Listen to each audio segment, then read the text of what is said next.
Minha mãe me levava à igreja, mas só em 1992 eu aceitei Jesus como meu Salvador. A situação atual é muito difícil, mas no passado não era tanto. As pressões que sofríamos vinham mais da família e da sociedade. Naquele tempo, o governo não se envolvia na perseguição aos cristãos. De lá para cá, ficou muito difícil, porque o governo disse o seguinte: precisamos tomar medidas contra a igreja neste país.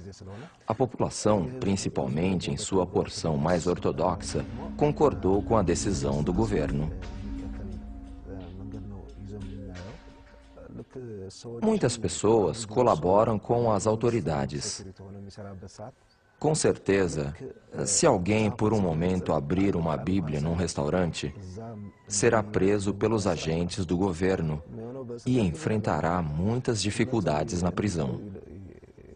Será forçado a negar sua fé, será espancado, sofrerá vários tipos de tortura, e especialmente para os cristãos, não há julgamento, nem tribunal, apelos e coisas do tipo.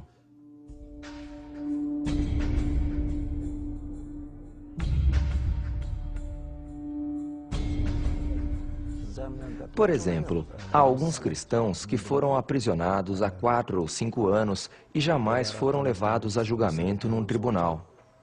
Em vez disso, as autoridades exigem que eles assinem documentos negando a fé. Essa é a primeira exigência que fazem. Quem se recusar a assinar será perseguido e torturado na prisão. A próxima punição é uma tortura cruel chamada posição helicóptero. O prisioneiro tem os pés e mãos amarrados junto às costas e é colocado de bruços, apoiando o peso do corpo apenas no abdômen. Os pés e as mãos ficam amarrados junto às costas. Eu entreguei minha vida a Cristo ainda criança e mais tarde fui prestar o serviço militar. Agora dou encorajamento aos cristãos que passam por essa terrível situação. É a nossa vez de mostrar fé e coragem aos que passam pela mesma situação que enfrentei.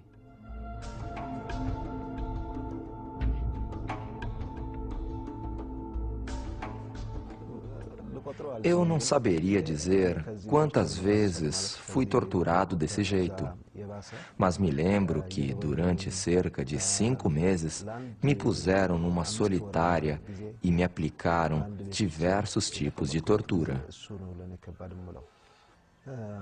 Formávamos um grupo naquela prisão. O plano do governo era extinguir e eliminar o cristianismo naquela área.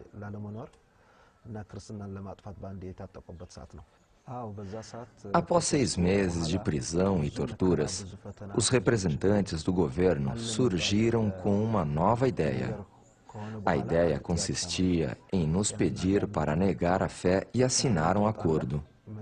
Naquele acordo, você se comprometeria a não ler a Bíblia, não orar, não possuir literatura cristã e não se reunir com mais de uma pessoa, pois alguém o estaria observando o tempo todo. Quem concordasse em assinar seria posto em liberdade. Eles não se importavam em nos deixar naquela situação. Quem não assinasse o acordo seria mantido na prisão.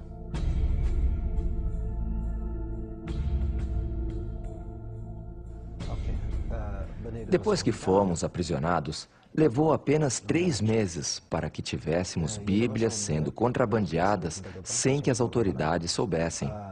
Separávamos as páginas da Bíblia em livros diferentes e distribuímos cada parte entre as celas. Como não tínhamos onde esconder, guardávamos os pedaços da Bíblia em nossas sacolas.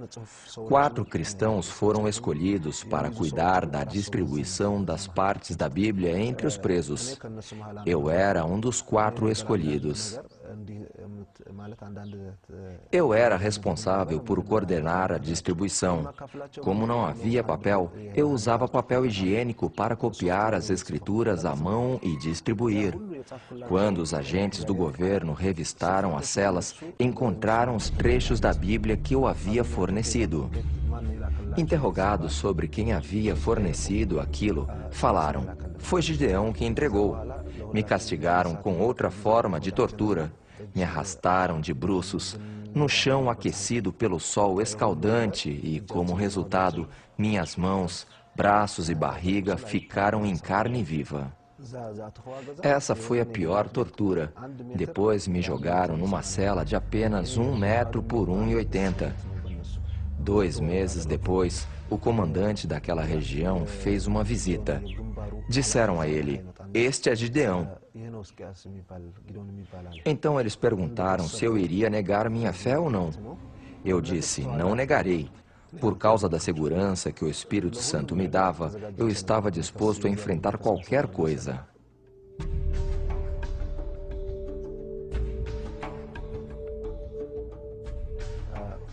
Juntaram todos os cristãos em um lugar e fizeram a mesma pergunta para eles: "Vocês vão negar sua fé ou não?" Perguntaram também a mim e eu disse: "Não." Em minha mente havia um só pensamento: Cristo. Para mim, o viver é Cristo. Foi o que o apóstolo Paulo escreveu na carta aos Filipenses. Para mim, o viver é Cristo e o morrer é lucro. Começaram a me espancaram por todas as partes do corpo. Naquele momento, eu lembrava que o Senhor Jesus havia passado pela mesma situação. Ele foi espancado ao pagar o castigo pelos meus pecados. Participar de seu sofrimento era uma grande honra para mim.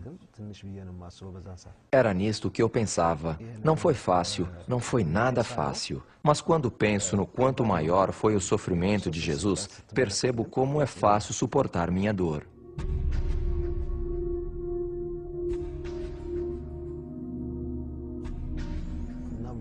Depois de me espancar, foram embora pensando que eu estava quase morto.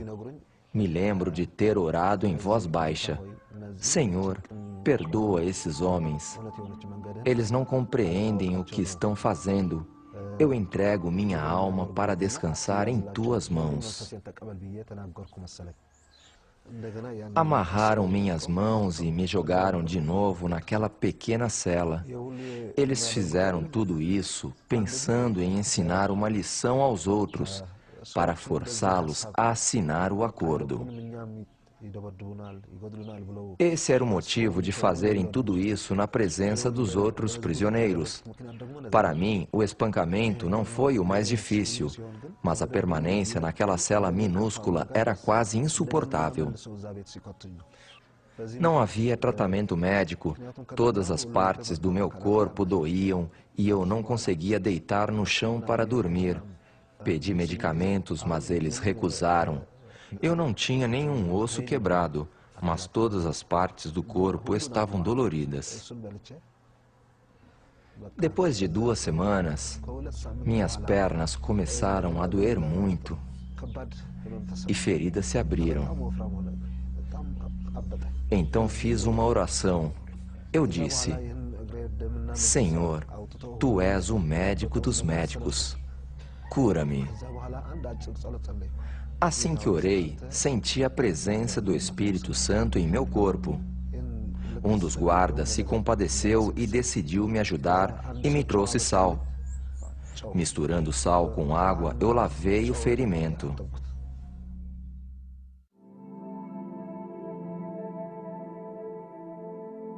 Permaneci por mais 2 meses naquela pequena cela. No 4º mês, me transferiram para outro lugar. Naquela ocasião, um dos meus agressores me perguntou: "Por que você passou por tudo isso? Por que enfrentar uma situação dessas? Por que tanta determinação? Por que não nega sua fé e leva uma vida tranquila?" Eu respondi: "Estou pagando um preço não só pela minha fé, mas pela liberdade neste país. Para mim, a palavra de Deus é vida."